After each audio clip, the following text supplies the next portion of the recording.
సంవత్సరాలు క్రీస్తు భూలోకానికి వచ్చి మానవులందరి కొరకు రక్తము కార్చిన నేటి కాల క్రైస్తవ సమాజానికి అనేక అనుమానాలు ఇప్పటికీ కూడా ఉన్నాయి. బహుశా ఇంకా రానున్నాయి. ఇంకొక 1000 సంవత్సరాలు ప్రభు రాకడ ఆలస్యం అయితే ఉంటాయి. వాటిల్లో కొన్ని ఏంటయ్యానంటే, క్రైస్తవులు ప్రసాదము తీసుకోవచ్చా తీసుకోకూడదా, అలాగే దేవుడు ఒకరా ముగ్గురా, లేదా స్త్రీలు సంఘములో మాట్లాడవచ్చు, ఇలా చెప్పుకుంటూ వెళ్తే ప్రతి దానికి కూడా క్రైస్తవులు మరి ప్రశ్నార్థకములో పడిపోతూ అనేక విధాలుగా సతమతం అవుతున్నారు. వీటన్నిటికీ కూడా జవాబు ఎక్కడున్నాయి అంటే పరిశుద్ధ గ్రంథములోనే ఉన్నాయి.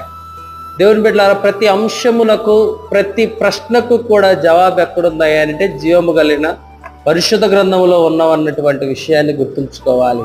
దీన్ని చాలా సింప్లిఫై చేసి మాట్లాడాలనంటే, మరి హైందవులు